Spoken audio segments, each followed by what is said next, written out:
अस्सलाम वालेकुम रहमतुल्लाहि व बरकातुहू। पीछे की वीडियो में मैंने पेश किया था करबला में क़यामत सुगरा 10वीं मुहर्रम, जिसका वाक़यात कुछ बाकी रह गया था। पेश खिदमत है, तवज्जो फरमाएँ। औज़ु बिल्लाहि मिनश शैतानिर रजीम, बिस्मिल्लाहिर रहमानिर रहीम, अम्मा बाद। हूर का कूफियों से खताबात।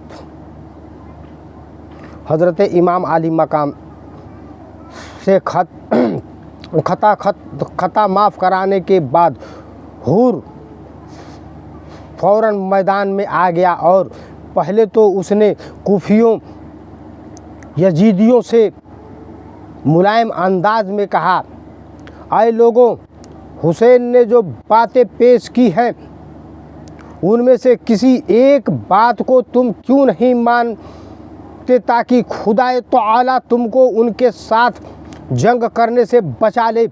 कूफियों ने कहा, हमारा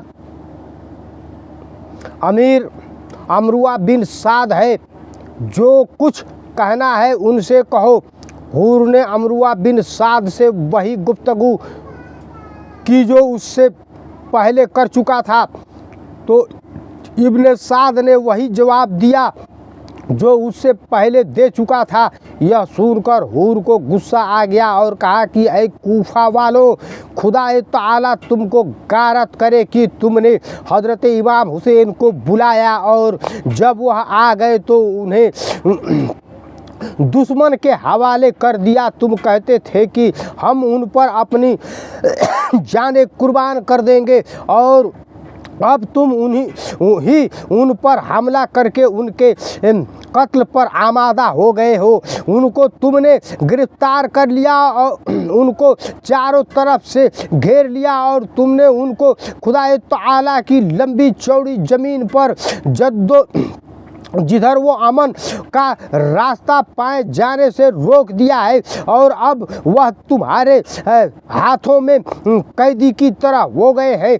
तुमने एक को उनके अहले हरम को, उनके बच्चों को और उनके रफ़ाक़ा को दरियाए फ़रात के उस बहते हुए पानी से रोक दिया है जिसे यहूदी मजूसी और नसरानी तक पीते हैं और इराक़ के शोर और सुअर और कुत्ते तक उसमें लौटते हैं, मगर इस पानी के लिए इमाम हुसैन रज़ी अल्लाह ताला अन्हु और उनके अहले अयाल और वह सहाबा तरस रहे हैं। तुमने रसूलुल्लाह सल्लल्लाहु अलैहि वसल्लम के बाद उनके औलाद के साथ क्या बुरा सलूक किया है। अगर आज तुम उस वक्त तौबा नहीं करोगे और अपनी तीर तर्ज अमल से पेशमान होकर के बाज न आओगे तो क़यामत के दिन खुदा ताला तुम्हें प्यास से तड़पाएगा। हूर की तकरीर दुश्मन के मफाद के ख़िलाफ़ बहुत ख़तरनाक साबित हो सकती थी, इसलिए वह हूर पर तीर बरसाने लगे। हूर ने यह देखा तो तकरीर वाक़िफ़ कर दी और क्योंकि अभी जंग बाकायदा शुरू न हुई थी, इसलिए वह वापस आकर के इमाम हुसैन रज़ी अल्लाह ताला अन्हु के सामने खड़े हो गए। जंग का आगाज़ और इब्ने साद का पहला तीर हूर के वापस आने के बाद इब्ने साद ने अपने लश्कर को आगे बढ़ाया और अपने गुलाम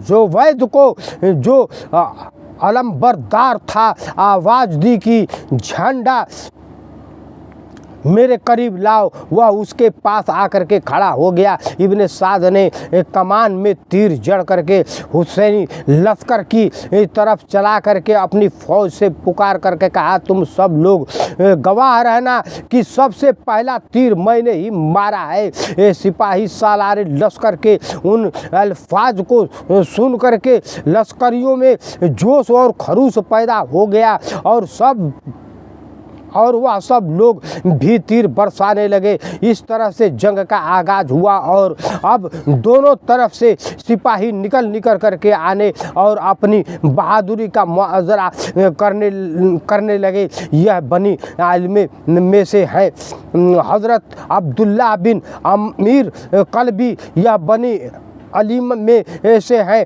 कूफा के रहने वाले थे और कबीला हमदान के बीर नामा के कौनवी के पास अपने जाति मकाम में रहते थे। उनकी बीवी उम्मे वहाब जो ख़ानदान नमीर बिन फास्ट से थी, उनके साथ थी। अब्दुल्ला ने मकाम नखाल में एक लश्कर जर्रार देखा तो लोगों से पूछा कि यह लश्कर कहाँ जा रहा है।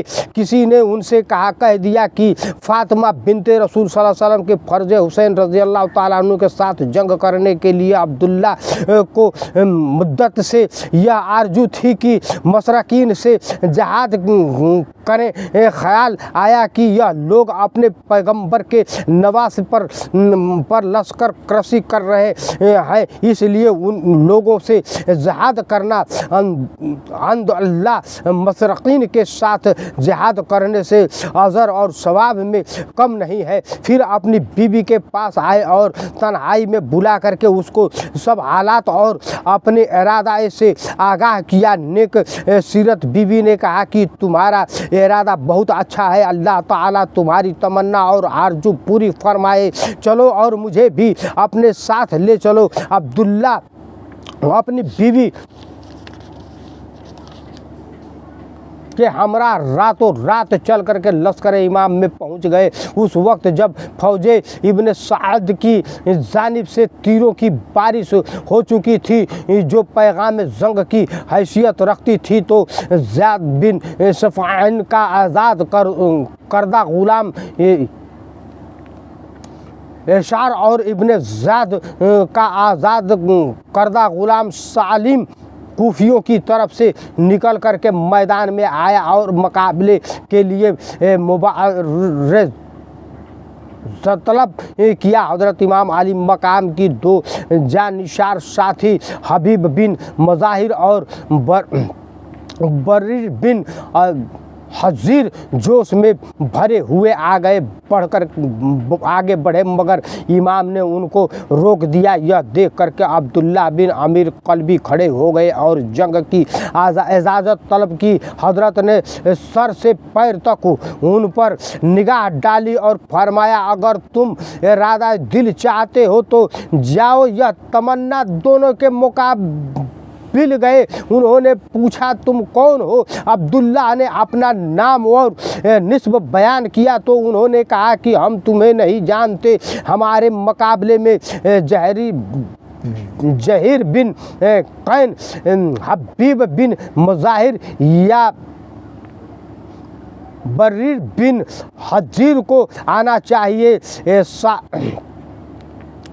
एशार उस वक्त सालिम से आगे बढ़ा हुआ था। अब्दुल्ला ने कहा, वह आओ फास के बेटे, तुम मुझसे लड़ने में अपनी बेइज्जती समझता है। यह कहते हुए एशार पर हमला कर दिया। तलवार की ऐसी ज़रब लगाई कि वह एक ही वार में ठंडा हो गया। सालिम ने एकदम झपट कर हमला कर दिया। अब्दुल्ला ने उसकी तलवार को बाएं हाथों पर रोका, जिससे उसकी हाथ की उंगलियां कट गई। उसके बाद अब्दुल्ला ने मुड़ करके एक ऐसा वार किया कि उससे के भी ढेर कर दिया और जोश में आकर के सैर पढ़ने लगे, जिसका मतलब यह था कि अगर मुझे नहीं पहचानते हो तो पहचान लो, मैं खुदा दाने कल्बे का एक फ़र्द हूँ। मेरे हस्ब और निसब के लिए इतना काफ़ी है कि ख़ानदान इल्म में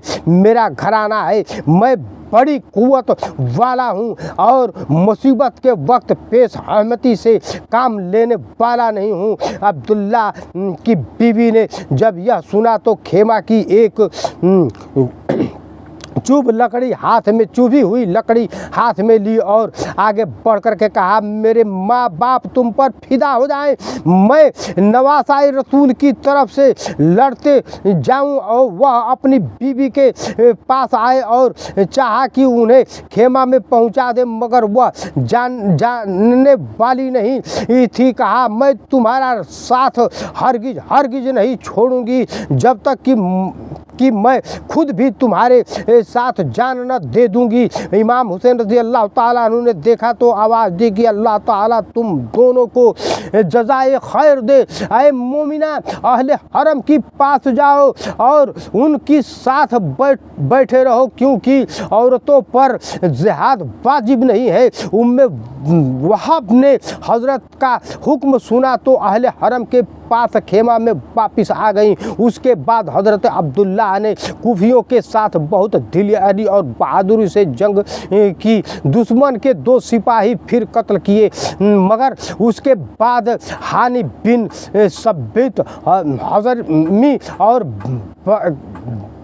बैक़ैर बिन ही तमीमी ने उन पर हमला कर दिया और उन दोनों के हाथ से दर्जे शहादत पर पहुंच गए। इन्ना लिल्लाहि व इन्ना इलैहि राजिऊन। नेक दिल बीवी को जब यह मालूम हुआ कि उनका शौहर हमेशा हमेशा के लिए उनसे जुदा हो गया तो वह अपने शौहर की लाश पर आई और अपने शौहर के सिरहाने बैठ करके उनके चेहरे से गर्दा व गुबारा साफ करती जाती थी और कहती जाती थी, जन्नत मुबारक हो, बहश्त की शेर मुबारक हो। मगर दुश्मन का जाल में वो तशद्दुद व दास व दर्जा बढ़ा हुआ था कि समर ने अपनी गुलाम और रिस्तम को आवाज़ दी कि उस औरत का भी काम तमाम कर दे। वह बढ़ा और उसने उस नेक दिल खातून के सर पर ऐसा गुर्ज मारा कि वह उस जगह पर ही शहीद हो गई।